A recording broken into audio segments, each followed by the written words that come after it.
Hello dear students, welcome back to my channel physics SPC. Rotational motion का एक question है। A solid cylinder of mass 2 kg, solid cylinder है, 2 kg mass है, radius 50 centimetre, roll up inclined plane of angle of inclination 30 degree. The center of mass of the cylinder has speed of 4 meter per second. The distance traveled by the cylinder on the inclined surface will be।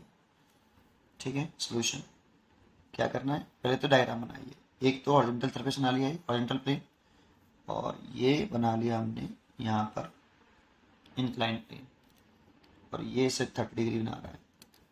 यहाँ पर एक cylinder है मेरे पास, ये इसका centre of mass की speed रखी है हमें VCM, और ये एंगुलर वेलोसिटी ओमेगा, जो कि रोलिंग कर रहा है, तो आगे भी चलेगा और घूमते हुए चलेगा आगे। ठीक है, तो ये ऐसा क्वेश्चन में कह रहा है, और VCM हमें क्वेश्चन में गिवन है कितना, 4 मीटर पर सेकेंड, और सिलेंडर का मास हमें गिवन है, टोटल मास है ये सिलेंडर का, MT लिख देता हूँ, total mass of cylinder 2 kg, और रेडियस है सिलेंडर की 50 सेंटीमीटर। ठीक है, अब ये मान लो कि यहाँ आके ये स्टॉप हो गया, क्योंकि ऊपर चढ़ रहा है, चल रहा है ऊपर की तरफ, तो mg सेंटीमीटर नीचे तरफ लगेगा। इसके ऊपर तरफ जाने पर VCM घटता जाएगा, और एक कंडीशन आएगी कि रुक जाएगा। तो जहाँ ये रुक गया, तो ये डिस्टेंस पूछ रहा है यहाँ से यहाँ तक, ये कितनी डिस्टेंस ये कवर करेगा रुकने से पहले। ठीक है, यहाँ मान लो यहाँ पर रुक गया, एक जगह पर, एक जगह पर वो रेस्ट में आ गया। ठीक है, तो रेस्ट में आ गया, यहाँ रुक गया, तो ये हाइट मैंने h कंसिडर कर ली। सबसे इसमें आप करना क्या है, इसमें आप कंजर्वेशन ऑफ मैकेनिकल एनर्जी वाला स्टेटमेंट लगा दीजिए। अकॉर्डिंग टू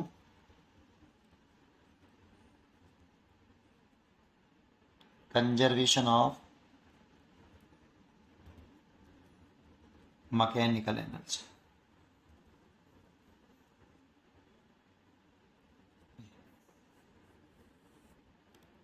इस जगह पर मैकेनिकल एनर्जी सिलेंडर की और इस जगह पर मैकेनिकल एनर्जी सिलेंडर की इक्वल होगी।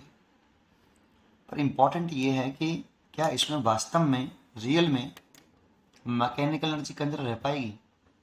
एक तो इसमें ग्रेविटेशनल फोर्स है, ठीक है, mg, दूसरा जो कि कंजर्वेटिव फोर्स होता है।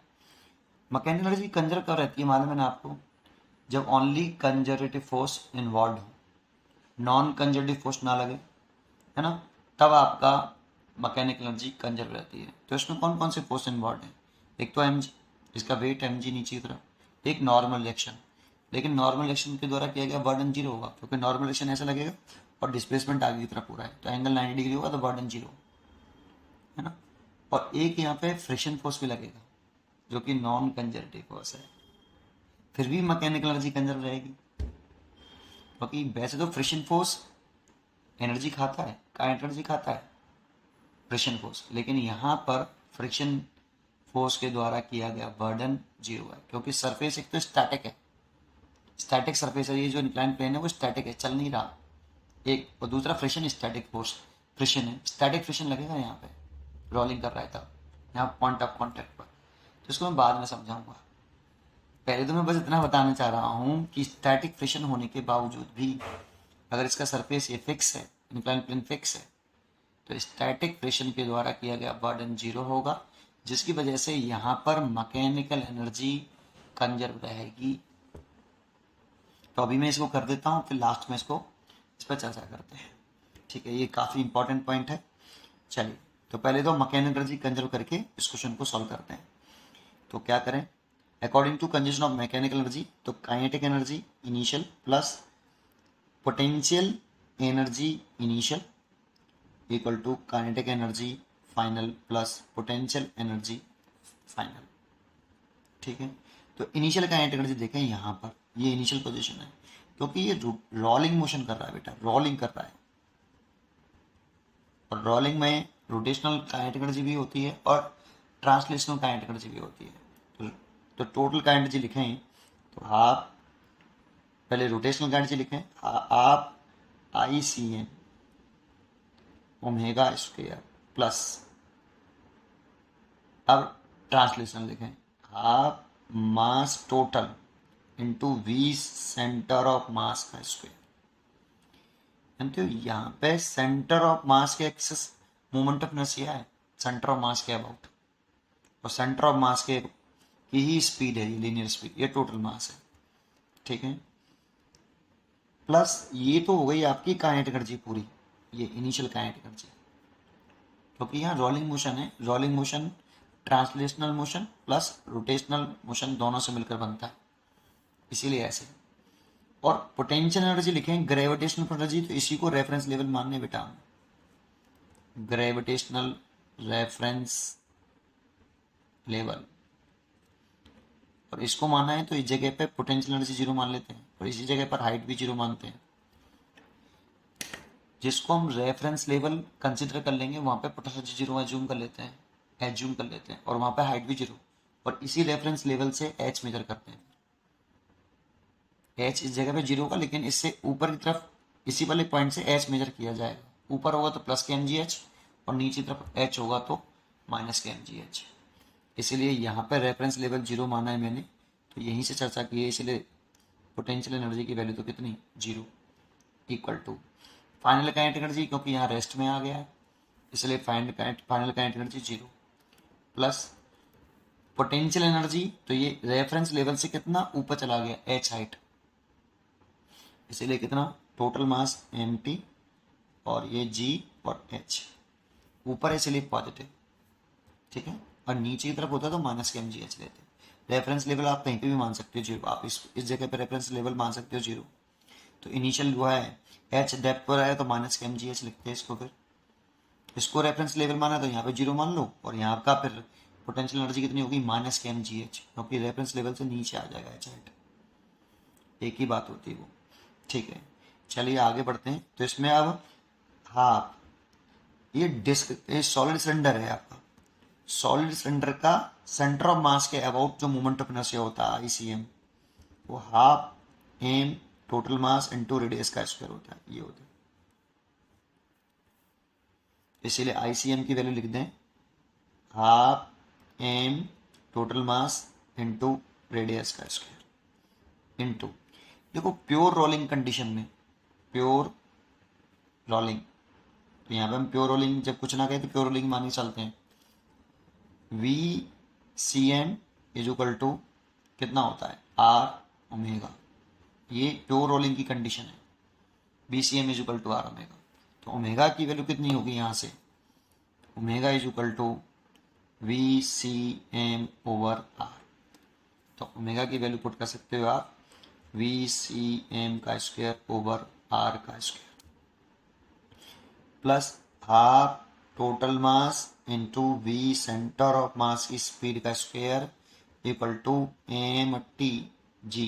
मेरे को एच नहीं निकालना, मेरे को एल निकालना है, तो कैसे निकाल सकते हैं, इस ट्राइंगल में आप साइन 30 लगा दीजिए, तो sign 30 is equal to perpendicular हो गया एच और हाइपोटेन्यूस हो गया एल, तो यहाँ से एच निकले आएगा एल साइन 30 डिग्री, ये देखो एच के लिए निकले, तो एच की वैल्यू पुट कर दीजिए L sine 30 degree, L sine 30 degree, मेरे को एल ही फाइंड आउट करना है, एल फाइंड आउट करना है, ठीक है।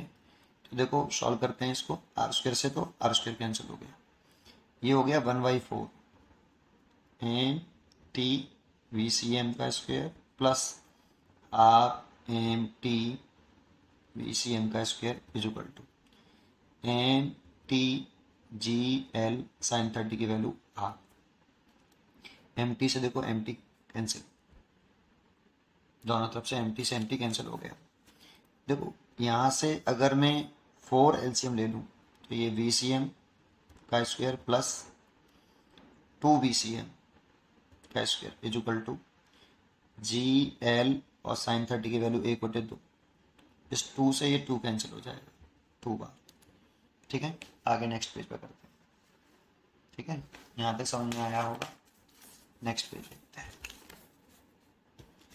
अब आपको क्या करना है, देखो ये हो गया 3 वी सी एम का square by 2, is equal to G L, सबकी वैल्यू पुट कर देनी है। ये 3/2, वी सी एम हमारा यहाँ पे 4 मीटर पर सेकेंड है, 4 मीटर पर सेकेंड, इसीलिए वी सी एम की वैल्यू 4 तो उसका स्क्वायर करेंगे तो 16 हो जाएगा, इक्वल टू जी की वैल्यू 10 और एल 2 से कितनी बार कटा 8, ये 24 हो गया, और इसमें 10 का डिवाइड कर देंगे तो आपका एल निकल आएगा, तो एल निकल के आया 2.4 मीटर। इतनी डिस्टेंस चल के वो रुक जाए, इसलिए इसका आंसर तो हो गया ए। अब बात आता है कि यहाँ पर मैकेनिकल एनर्जी कंजर्व रहेगी या नहीं रहेगी, क्योंकि एक बात बताओ, ये बॉडी अगर रोलिंग कर रही है तो इसे रोलिंग करा कौन रहा होगा, घुमा कौन रहा होगा, रोटेट कौन करा रहा होगा, रोटेशनल मोशन कौन करा रहा होगा। देखो इसको समझते हैं, ऐसे उल्टा करके समझते हैं। देखो ध्यान से सुनना है इसको बेटा, बहुत ही अच्छा पॉइंट है। मान लो कि यहां से कोई बॉडी है, यहां से नीचे की तरफ कर रही है रोल, तो इसका एक तो वेट हो गया नीचे की तरफ mg, ये एक इस पर नॉर्मल रिएक्शन लगेगा ऐसे, इस mg के दो कंप्यूट कर दें तो एक कंपोनेंट तो ये हो जाएगा बेटा, और एक कंपोनेंट ये हो जाएगा mg। इसको अगर मैं थीटा कह रहा हूँ तो ये भी थीटा होगा, तो ये mg cos थीटा हो गया, और ये mg sin थीटा। तो ये वाला फोर्स जो है इसे ट्रांसलेशनल मोशन कराएगा नीचे की तरफ ऐसे। फिर इसे रोटेशनल मोशन कौन कराएगा, तो यहाँ पे एक फ्रिक्शन फोर्स लगेगा स्टैटिक, क्योंकि ये वाला जो पॉइंट है ना रोलिंग मोशन में, प्योर रोलिंग की कंडीशन जब होती है, प्योर रोलिंग, उसकी कंडीशन जानते हो आप, अगर सरफेस नीचे वाला फिक्स होता, हमेशा नहीं, जब ये नीचे वाला सरफेस फिक्स है तो ये वाला जो पॉइंट ऑफ कांटेक्ट है इसकी स्पीड 0 रहती है, दैट मीन्स ये रेस्ट में रहता है। सेंटर ऑफ मास वाली स्पीड VCM, और यहाँ की टॉप वाली स्पीड 2 VCM, और इस VCM की वैल्यू होती है R ओमेगा, VCM की वैल्यू कितनी होती है R ओमेगा, ये कंडीशन है बेटा। और इसमें एसेलरेशन आएगा, प्योर रोलिंग वाले केस में एसेलरेशन जो होता है प्योर रोलिंग केस में R अल्फा, ये ACM, लेकिन ये प्योर रोलिंग की कंडीशन में हमेशा नहीं होता, ये ऐसे VCM equal to R omega हमेशा नहीं होता प्योर रोलिंग की कंडीशन में। ये वाला पॉइंट इंपॉर्टेंट है यहाँ, पॉइंट ऑफ कांटेक्ट वाला, ये रेस्ट में है बेटा, है ना। तो ये रेस्ट में होने की वजह से यहाँ स्टैटिक फ्रिक्शन होगा, स्टैटिक फ्रिक्शन, तो ये स्टैटिक फ्रिक्शन लग रहा है फर्स्ट, और ये स्टैटिक फ्रिक्शन है, तो ये स्टैटिक फ्रिक्शन ही इसमें टॉर्क प्रोड्यूस करेगा, और उस टॉर्क प्रोड्यूस करेगा तभी ये रोटेट करेगा ऐसे। देखो ऐसे घुमा रहा है ना, तो ये ऐसे ये घूमेगा ऐसे। अब बात आ रही है, अगर ये 3 फोर्स लग रहे हैं, एक तो mg, एक fs, और एक आपका कौन सा नॉर्मल रिएक्शन, तो फ्रिक्शन फोर्स लग गया तो मैकेनिकल एनर्जी तो कांस्टेंट रहेगी नहीं sir, because friction force is non conservative force, और हम जानते हैं कि मैकेनिकल एनर्जी तभी कांस्टेंट रहती है जब फ्रिक्शन फोर्स 0 हो, नॉन कंजर्वेटिव फोर्स 0 हो, नॉन कंजर्वेटिव फोर्स द्वारा किया गया बर्डन 0 हो, जो कि यहाँ लग रहा है। तो आपको बता दूं कि अगर मैं इसमें वर्क एनर्जी थ्योरम लगाऊं, according to work energy theorem, according to work energy theorem, अगर मैं अप्लाई करूं वर्क एनर्जी थ्योरम, तो work done by all forces, work done by all forces is equal to change in kinetic energy. अब यहाँ पे 3 forces हैं, एक work done by static friction, plus work done by normal force, plus work done by gravitational force mg is equal to change in kinetic energy. अब बात आती है तो वर्डन बाई नॉर्मल फोर्स तो 0 होगा, वर्डन बाई नॉर्मल फोर्स तो 0 होगा, बिकॉज क्यों होगा, क्योंकि जो नॉर्मल फोर्स लग रहा है वो डिस्प्लेसमेंट के परपेंडिकुलर लग रहा है। देखो डिस्प्लेसमेंट ये जब ये यहाँ आ जाएगी तो डिस्प्लेसमेंट आपका ये हुआ कैसे, तो नॉर्मल फोर्स डिस्प्लेसमेंट के परपेंडिकुलर लग रहा है, इसीलिए बर्डन बाई नॉर्मल फोर्स तो जीरो, ये तो जीरो। अब बर्डन बाई फ्रिक्शन फोर्स की बात कर रहा हूं, तो देखो friction force is static friction force, और ये point of application of force. और पॉइंट ऑफ एप्लीकेशन वाला जो फोर्स है, पॉइंट जो है उसमें डिस्प्लेसमेंट जीरो है। Point of application of force zero है, डिस्प्लेसमेंट जीरो है पॉइंट ऑफ एप्लीकेशन। ये रेस्ट में है ना बेटा, देखो ये रेस्ट में होता है। तो मैं लिखूंगा कि as work done by static friction force, work done by static friction force zero, because, क्यों, मैं लिख दूंगा as the point of application of force, as the point of application of force. Point of application of force वो point है जहां पर force लग रहा है, तो स्टैटिक फ्रिक्शन फोर्स यहीं तो लग रहा है, इस जगह पर, बॉडी पर। तो क्या इस स्टैटिक फ्रिक्शन फोर्स की वजह से इस पॉइंट में कोई डिस्प्लेसमेंट है? नहीं, क्योंकि ये वाला पॉइंट रेस्ट में रहता है। Point of application of force से मतलब होता है as point of application of force does not move, does not move, that is displacement zero. और डिस्प्लेसमेंट ही zero, point as point of application of force does not move, मतलब ये वाला point move ही नहीं कर रहा। तो जानते हो, अगर फोर्स लगाने से जिस पॉइंट पर फोर्स लग रहा है उसमें कोई डिस्प्लेसमेंट नहीं हो तो बर्डन जीरो। इसीलिए बर्डन बाई फ्रिक्शन फोर्स भी जीरो। उम्मीद करता हूं ये वाला पॉइंट समझ में आया होगा, है ना। जैसे अगर हम सीढ़ियों पर चढ़ें तो सीढ़ी पर जहां हम फोर्स लगाएंगे, नॉर्मल फोर्स लगाएंगे अपने पैरों से दबाएंगे, तो क्या सीढ़ी जो होती है, क्या उसमें जिस पॉइंट पर फोर्स लग रहा है वहां पर डिस्प्लेसमेंट होगा? नहीं होगा। तो डिस्प्लेसमेंट नहीं हुआ तो point of application of force अगर मूव ना करे तो डिस्प्लेसमेंट जीरो, तो बर्डन जीरो। ये वही कंसेप्ट है बेटा जो आपने वर्क एनर्जी थ्योरम में पढ़ा होगा, बर्डन वाले चैप्टर में पढ़ा होगा, ठीक है। अब बच गया work done by gravitational force is equal to change in kinetic energy. अब देखो यहाँ पे केवल कंजर्वेटिव फोर्स है, ग्रेविटेशनल फोर्स, और हम जानते हैं work done by conservative force is equal to minus के बर्डन बाई कंजर्वेटिव फोर्स बराबर डेल्टा यू। सो मैं इस डब्ल्यू सी की जगह पे क्या लिख सकता हूँ, W C is equal to minus के डेल्टा यू। तो मैं इसकी जगह पे माइनस के डेल्टा यू लिख सकता हूँ बराबर डेल्टा के, माइनस का डेल्टा यू। तो मैं क्या करूं, इसमें इसको लिख दूं माइनस का U final minus U initial is equal to, ऐसे लिख दूं के फाइनल माइनस के इनिशियल। तो ये माइनस के you final plus you initial बराबर के फाइनल माइनस के इनिशियल, ऐसे। तो देखो इनिशियल वाले को एक तरफ ले आओ, तो के इनिशियल प्लस यू इनिशियल बराबर के फाइनल प्लस यू फाइनल। देखो ये रहा, यहाँ पे फ्रिक्शन फोर्स के द्वारा किया गया बर्डन जीरो है, तो इसका मतलब ये नहीं कि फ्रिक्शन फोर्स की इंपॉर्टेंस खत्म हो गई कि बर्डन जीरो है तो फ्रिक्शन फोर्स की क्या इंपॉर्टेंस है फिर। बेटा फ्रिक्शन फोर्स घुमा रहा है, रोटेट कर रहा है उसको, अरे बर्डन ही तो जीरो है, उसकी इंपॉर्टेंस थोड़ी खत्म हुई है। घुमाने का काम तो कर ही रहा होगा, टॉर्क तो लगा ही रहा होगा। ये थोड़ी कि केवल एक ही वर्क है उसका काम कि बस केवल बर्डन क्रिएट करना, burden by friction force, work done by friction force तो जीरो है। लेकिन ये सब तभी तक सही है जब तक ये जो सरफेस है जिस पर ये बॉडी मूव कर रही है वो फिक्स है।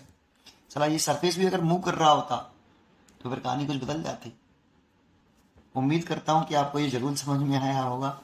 मैंने तो बस इतना बताया है आपको कि जब इंक्लाइंड प्लेन पर बॉडी रोलिंग मोशन कर रही हो तो वहाँ फ्रिक्शन फोर्स होता ही होता है, बिना फ्रिक्शन फोर्स के तो रोलिंग पॉसिबल ही नहीं है। एक दूसरा, मैकेनिकल एनर्जी कंजर्व रहती है भले ही फ्रिक्शन फोर्स लग रहा है।